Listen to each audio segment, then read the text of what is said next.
Splitting the middle term से हमको करना है इस क्वेश्चन को फैक्टराइज। कौन सी मेथड से? कौन सी मेथड से? स्प्लिटिंग द मिडिल टर्म से इसको क्या करना है? फैक्टराइज। क्या करना है? फैक्टराइज। ठीक है, मोस्ट इंपॉर्टेंट टॉपिक है, ध्यान से समझिएगा, पूरा डिटेल से डिस्कशन करेंगे। ठीक है, एक एक चीज आपको बताएंगे ताकि आपके सामने किसी भी प्रकार का क्वेश्चन आ जाए, चाहे ये सिंपल क्वेश्चन आए या सबसे इंपॉर्टेंट रूट वाले क्वेश्चन आए। कौन से? रूट वाले क्वेश्चन। देखो होता क्या है, सिंपल क्वेश्चन कर लेते हैं, ठीक है, बट यदि आप कोई भी टॉपिक को डिटेल से समझते हैं तो किसी भी प्रकार का क्वेश्चन हो वो आप कर सकते हैं। यस और नो? तो सबसे इंपॉर्टेंट होता है इसमें क्वेश्चन रूट वाले। वो एग्जांपल में आपको बताऊंगा कि रूट वाले क्वेश्चंस कैसे होते हैं। बात आ रही है समझ में कि नहीं आ रही है? उनको सॉल्व करना मोस्ट इंपॉर्टेंट है, ये तो कोई भी कर लेगा। यस और नो? ठीक है, तो ध्यान से देखिएगा कि इस क्वेश्चन को हम स्प्लिटिंग द मिडिल टर्म से कैसे करेंगे। यस और नो? अभी आप लोग 9th क्लास में, कौन सी क्लास में? 9th क्लास में। मैं हमेशा हर साल जब भी 9th की न्यू बैचेस आती है मैं हमेशा देखता हूं 100 में से 70% स्टूडेंट्स को स्प्लिटिंग द मिडिल टर्म नहीं आती है। कंप्लीट स्टूडेंट की बात नहीं कर रहा हूं, but majority of the students क्या रहता है कि उनको एसएमटी नहीं आती है। एसएमटी मतलब स्प्लिटिंग द मिडिल टर्म, जबकि उन्होंने 8th में पढ़ा है, अच्छे से 8th में पढ़ा है। यस और no? But lack of practice. क्या? Lack of practice. पढ़ना एक अलग बात हो जाता है, बट किसी भी टॉपिक को यदि आप पढ़ रहे हैं, समझ रहे हैं, उसके बाद आपको करना है उसकी प्रैक्टिस। मैथ्स में यही है और कुछ नहीं है। और प्रैक्टिस भी ऐसा नहीं 1-2 क्वेश्चन नहीं, कम से कम 10, 15, 20, 25 क्वेश्चन। यस, 25 क्वेश्चंस आप करिए, तभी तो वैरायटी समझ में आएगी। आप खुद ही समझिए। एक छोटा सा एग्जांपल देता हूं, दूं? अरे दूं या नहीं दूं? चलो, आप लोग शॉपिंग करने जाते हैं, ड्रेस खरीदने जाते हैं, एक बार में पसंद कर लेते हैं? जब तक 10-15 ड्रेस शॉपकीपर आपको निकाल के ना दिखाए तब तक वो पसंद आती है क्या? या एक शॉप पे जाके एकदम आप कर लेते हैं? नहीं ना। तो उसी प्रकार से एक क्वेश्चन आपने समझा, आप कैसे उम्मीद लगा सकते हैं कि आपको वो मेथड समझ में आ गई हो? यस और नो? ना? एक क्वेश्चन तो नॉर्मली आप ये समझ लीजिए आपका पूरा बैकग्राउंड तैयार होता है कि हां इस मेथड में ये हुआ है। जब तक आप 3, 4, 5, 6 वैरायटी ऑफ क्वेश्चंस ना करें तब तक वो मेथड आपको समझ में नहीं आएगी। और वैरायटी ऑफ क्वेश्चंस में रूट भी आएगा। क्या आएगा? रूट। गॉट इट और नॉट? बात आ रही है समझ में? चलिए स्टार्ट करते हैं। ध्यान से समझिएगा, प्रॉपरली तरीके से समझिएगा, सारे रूल्स अच्छे से समझना है। पूरा ध्यान इधर, सभी का ध्यान इधर होना चाहिए। ये क्वेश्चन है, अरे स्प्लिटिंग द मिडिल टर्म ना 3 स्टेप का क्वेश्चन रहता है मात्र। कितने स्टेप का क्वेश्चन रहता है? ओनली 3 स्टेप्स, 3 या फिर 4, बस दैट्स इट। बट वो 3 स्टेप कैसे आया, उसके पीछे क्या बैकग्राउंड है, वो समझना इंपॉर्टेंट है। सबसे पहले तो क्वेश्चन यही आता है कि सर एसएमटी किस प्रकार के क्वेश्चन में लगता है? क्वेश्चन को पहचानना आना चाहिए ना। हाँ, स्प्लिटिंग द मिडिल टर्म कौन से प्रकार के क्वेश्चन में लगेगा, कौन से टाइप के क्वेश्चन में लगेगा? यस और नो? तो जो क्वेश्चन ax² + bx + c के फॉर्म में हो, क्या बोल रहा हूं मैं? जो क्वेश्चन ax² + bx + c के फॉर्म में हो उस क्वेश्चन में एसएमटी लगता है, ये आप मान के चलिए। इंपॉर्टेंट पॉइंट, जो भी क्वेश्चंस हमारे पास इस फॉर्म में हैं उसी क्वेश्चन में क्या लगाएंगे? क्या लगाएंगे? एसएमटी लगाएंगे। तो ध्यान से देखिए, क्या ये क्वेश्चन ऐसा नहीं है? 100%। अब मुझे बताइए ए की वैल्यू कितनी है? ओनली 3। यस, ये होता है मिस्टेक, 3x² बोलते हैं, बट नहीं, जब भी कंपैरिजन करते हैं तो x² मतलब वेरिएबल वाला टर्म्स नहीं बोला जाता है। a की वैल्यू कितनी है? 3। कितनी है? 3। जोर से बोलिए। 3। b की वैल्यू कितनी है? -1। b की वैल्यू कितनी है?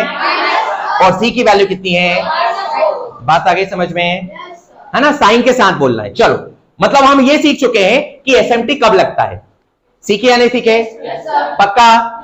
हाँ, फिर बोल रहा हूं, ठीक है, हर चीज को डेप्थ में समझना इंपॉर्टेंट है, ऊपर ऊपर मत समझिए, नहीं तो वही 8th क्लास जैसा हाल रहेगा।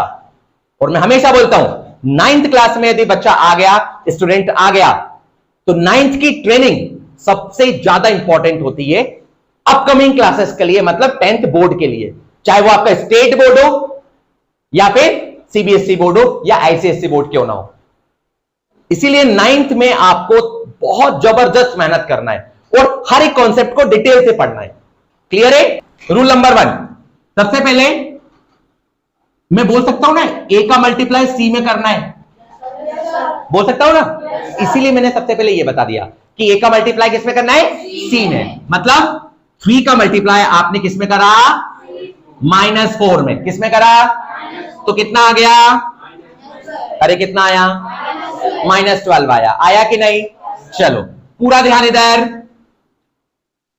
ऐसे 2 नंबर आपको सर्च करना है, ध्यान से समझना यहां पर, ऐसे 2 नंबर आपको सर्च करना है कि उन 2 नंबर का यदि आप मल्टीप्लाई करो तो -12 आए, और उन्हीं दोनों नंबरों को यदि आप प्लस करें या माइनस करें तो आपका आना चाहिए मिडिल टर्म। क्या आना चाहिए?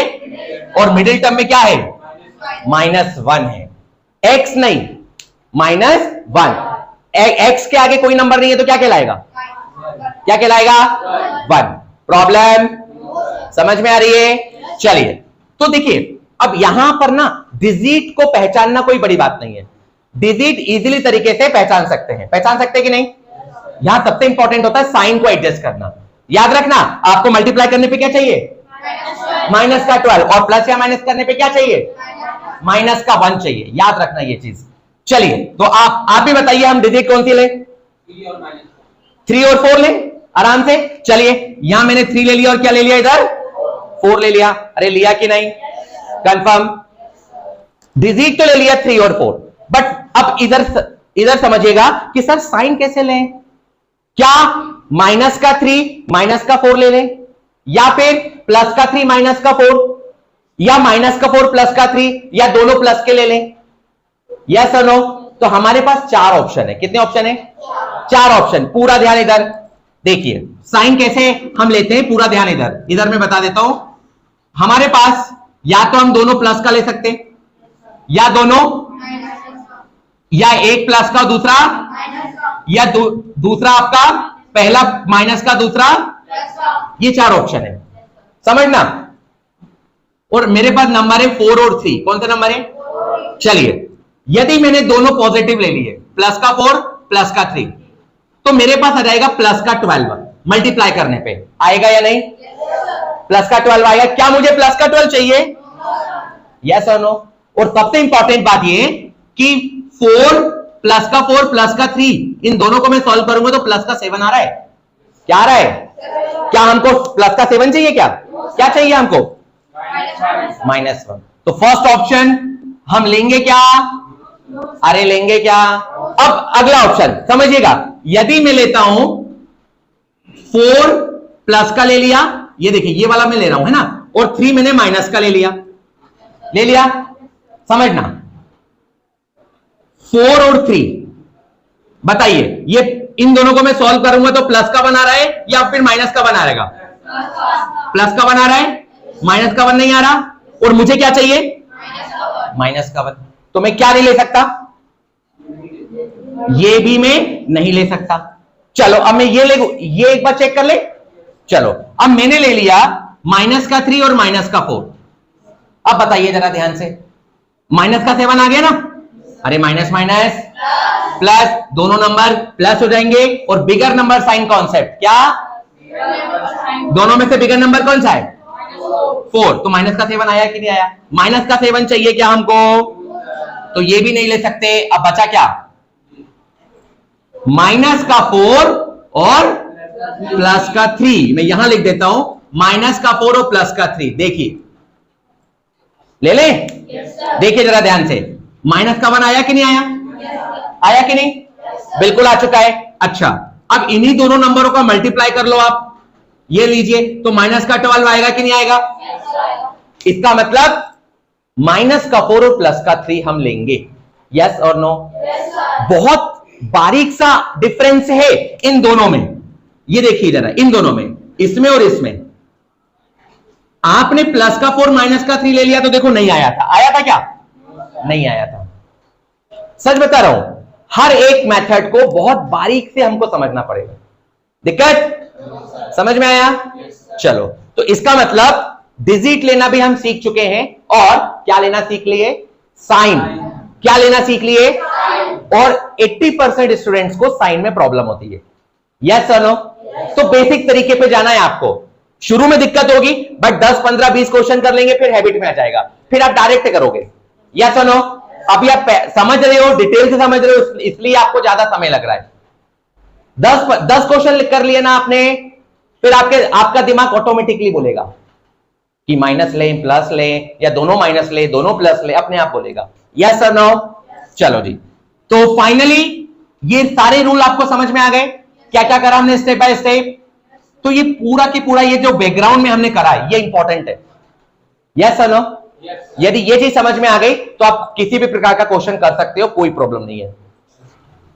फाइनली अब जो हमने डिसाइड करा, क्या डिसाइड करा था? -4 और +3, ये डिसाइड करा ना, इसको लिख लेते हैं।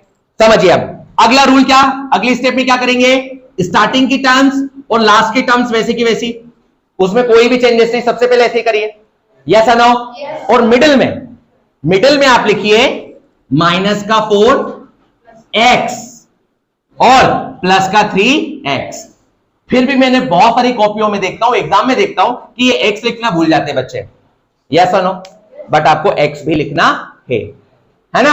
अब मैं आपको बताता हूं कि इस मेथड का नाम स्प्लिटिंग द मिडिल टर्म क्यों है। क्योंकि अब हमने क्या कर चुके हैं, जरा ध्यान से देखिए।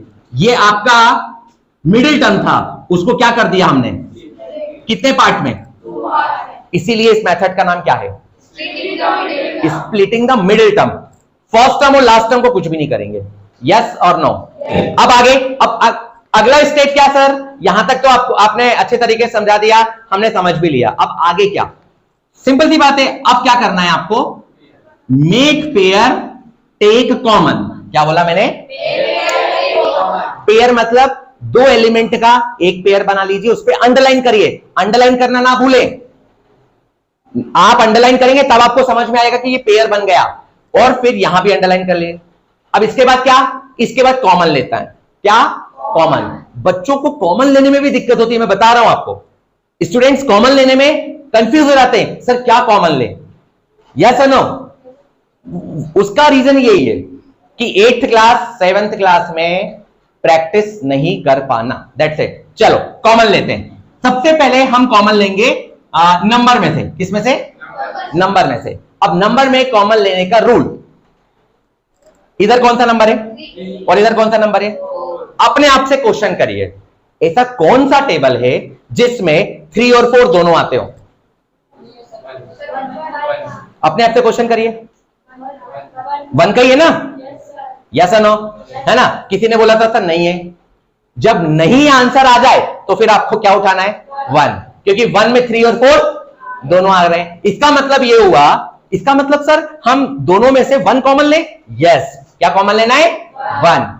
समझ में आ गया? नंबर में से कैसे कॉमन लेते हैं? अरे आया कि नहीं समझ में? चलो 1 कॉमन, शुरू में 1 लिख लो आप, कोई दिक्कत नहीं। अब x में से कॉमन लेना है। किसमें से? वेरिएबल में से। यहां वेरिएबल एक्स स्क्वायर और यहां variable x to the power 1। Yes और नो? समझिए, इधर हमेशा याद रखना, वेरिएबल में छोटी पावर कॉमन आती है। क्या बोला मैंने? रिपीट करें, वेरिएबल में यहां पावर कितने की है और यहां पावर कितने की है? तो क्या कॉमन आएगा? x की पावर 1। यस और नो? तो इसका मतलब पहले पेयर में से क्या कॉमन आ गया आपका? 1x। क्या कॉमन आ गया? अब 1 को लिखो या ना लिखो, तो मैं हटा देता हूं, क्योंकि 1 का मल्टीप्लाई करूंगा तो x आएगा। तो अब हम बड़ी क्लास में आ गए, 9th क्लास में आ गए। 1 को अब ना लिखो, वो तो मैंने आपको समझाने के लिए बताया था। यस और नो? चलो अब ब्रैकेट, क्योंकि जब भी कॉमन लिया जाता है उसके बाद ब्रैकेट लगाना जरूरी है, क्योंकि जो एलिमेंट बचा है उसको लिखना है। तो यहां हमने ब्रैकेट लगाया। अब बताइए, 1 के टेबल में 3 कितने टाइम आएगा? 3 टाइम, तो आपको 3 लिखोगे। अब यहां x डबल था, एक बाहर तो एक अंदर बचेगा या नहीं? यस या नो? मोस्ट इंपॉर्टेंट पॉइंट है, अभी आप अच्छे समझ लीजिए, है ना। इधर साइन कौन सा है? तो माइनस। यस या नो? समझ में आया ये? आगे बढ़ते हैं, साइन कौन सा? प्लस लगाइए इधर। अब बताइए इसमें से क्या कॉमन आ रहा है? अब मैंने इतना डिटेल से समझा दिया, अब मैं डायरेक्ट कर सकता हूं ना। अच्छा, एक्स भी आ रहा है क्या कॉमन? क्यों नहीं आ रहा है? क्योंकि एक्स एक ही एलिमेंट के पास है, दूसरे एलिमेंट के पास नहीं है। तो अब ब्रैकेट में क्या बचा? बताइए जरा, समझ में आया कॉमन लेना? अब मैं यहां पर आपको इसी क्लास में एक पॉइंट और बता देता हूं, उस चीज को भी आप समझ लेना। समझिए, इधर आइए, यहां साइन कौन सा है? तो आपने तो प्लस लगा दिया, तो प्लस रहता तब तो कोई दिक्कत नहीं होती। यदि यहां पर माइनस होता, उसको भी समझ लीजिए। अभी यदि माइनस होता तब क्या करते आप? यस, फॉर एग्जाम्पल मान लो यहां माइनस होता, 3x माइनस 4 ऐसा होता, तो क्या होता? पूरा ध्यान इधर, -1 ब्रैकेट 3x प्लस 4, ये जो अंदर का साइन है ये वाला, ये प्लस में कन्वर्ट हो जाता। यस और नो? इस चीज का ध्यान रखेंगे? अरे रखेंगे कि नहीं? और वैसे भी -1 का अंदर मल्टीप्लाई करने पर यही का यही एलिमेंट आना चाहिए, तो आपने कॉमन सही लिया है, अदरवाइज कॉमन गलत है। अब चेक कर लो, -1 का मल्टीप्लाई 3x में होगा तो क्या आएगा? -3x। -1 का मल्टीप्लाई -4 में होगा तो क्या आएगा? -4। आप इधर भी चेक कर सकते हैं, +1 का मल्टीप्लाई 3x में करेंगे तो +3x, और +1 का मल्टीप्लाई -4 में करेंगे तो -4। आ रहा है ना सेम? तो ये वेरीफाई करने का तरीका है। यहां तक कोई प्रॉब्लम? कंफर्म? चलिए, अब देखो स्प्लिटिंग द मिडिल टर्म, मैंने बोला ना 3 स्टेप में क्वेश्चन खत्म हो जाएगा, बट देखो कितना डिटेल से यदि हम समझे तो ये कितना इंपॉर्टेंट है। अब यहां पर ध्यान रखिए कि इतना सब कुछ करने के बाद ये वाला ब्रैकेट और ये वाला ब्रैकेट आपका सेम आना चाहिए। ये भी एक वेरिफिकेशन का स्टेज है। इस स्टेज में भी आप क्या कर सकते हो? वेरीफाई। अरे क्या कर सकते हैं? क्या कर सकते हैं? दोनों आपके ये जो ब्रैकेट है ये सेम आना चाहिए। सेम का मतलब समझ गए ना? साइन भी सेम, सब कुछ सेम। यदि आपका अलग आ रहा है, क्या आ रहा है? अलग आ रहा है, मतलब कहीं ना कहीं मिस्टेक करिए। प्रॉब्लम यहां तक? पूरा ध्यान इधर। अब जब ये दोनों ब्रैकेट आपके सेम आ गए, तो नेक्स्ट ब्रैकेट में हम पूरी स्टेप में से 3x माइनस 4 होल कॉमन लेंगे। क्या लेंगे? जिसको आप अपनी लैंग्वेज में ऐसा बोल सकते हो कि ये 2 बार है तो हमने इसको 1 बार लिख दिया, बट ये सिर्फ समझने के लिए। बट मैथमेटिकल रूल क्या है? होल कॉमन लेना। क्या करा हमने? पूरी स्टेप में से होल कॉमन लिया। बात आई समझ में? अब आपको पता है जब भी हम कॉमन लेते तो अगला ब्रैकेट में कुछ ना कुछ बचता है, तो हम लिखते हैं या नहीं लिखते? तो ध्यान से समझिए, क्या बचा इधर और इधर क्या बचा? x plus 1, 3x minus 4 x plus 1। समस्या? समस्या? ये क्वेश्चन हमने फिनिश करा स्प्लिटिंग द मिडिल टर्म से। क्या करा? फैक्टराइज। क्या करा? फैक्टराइज करा। समझ में आ रहे हैं? फैक्टराइज का मीनिंग समझ में आता है ना? आता है कि नहीं आता है? नंबर्स को मल्टीप्लाई में लिखना, और जब ये वेरिएबल वाली चीजें रहती है तो फिर वो ब्रैकेट में आ जाते हैं। किस में रहते हैं? मतलब फैक्टराइज मतलब कि आपका जो आंसर आएगा वो ब्रैकेट्स में आएंगे। यस और नो? अच्छा, एक यहां पर एक चीज और इंपॉर्टेंट बात बता देता हूं। सर 2 ही ब्रैकेट क्यों आए, 3 क्यों नहीं आए? क्वेश्चन है ना, तीसरा भी आ सकता है। सर चौथा ब्रैकेट क्यों नहीं आया? देखिए बहुत इंपॉर्टेंट पॉइंट है। ये जो आपका पॉलिनोमियल देके रखा था, इसकी डिग्री कितनी है? अब डिग्री समझ में आता है ना? वेरिएबल की मैक्सिमम पावर, बड़ी से बड़ी पावर। तो डिग्री कितनी है? जिसकी जितनी डिग्री उस पॉलिनोमियल में फैक्टराइज करने पे उतने ब्रैकेट आएंगे। जैसे डिग्री 2 है तो ब्रैकेट कितने आएंगे? डिग्री 3 है तो ब्रैकेट कितने आएंगे? बात आ गई समझ में? डिग्री 4 है तो ब्रैकेट कितने आएंगे? 4 आएंगे। स्प्लिटिंग द मिडिल टर्म हो चुका है कंप्लीट। यस और नो? बट मैं हमेशा बोलता हूं स्प्लिटिंग द मिडिल टर्म समझ में आ गया, how to check the answer. क्योंकि किस किस को मैथ्स में फुल मार्क्स चाहिए? बताइए। सबको फुल मार्क्स चाहिए? अब फुल मार्क्स कैसे आएंगे? जितने ज्यादा क्वेश्चन आप खुद चेक कर सको। यदि आपको तरीका पता है तो आप कंफर्म हो जाओगे ना कि हाँ ये क्वेश्चन आपने सही किया है कि नहीं किया है। तो ये चेक करने का तरीका क्या है? अरे बहुत सिंपल सी बात है, इस ब्रैकेट का इस ब्रैकेट में मल्टीप्लाई कर दीजिए, क्वेश्चन बनना चाहिए। क्या बनना चाहिए? क्वेश्चन। और वो इजीली तरीके से बन जाएगा। ये मैं आपको होमवर्क दे रहा हूं, आप इजीली तरीके से इस ब्रैकेट का इस ब्रैकेट में मल्टीप्लाई करिए, आपको समझ में आएगा, है ना? बात आ गई समझ में? कंफर्म?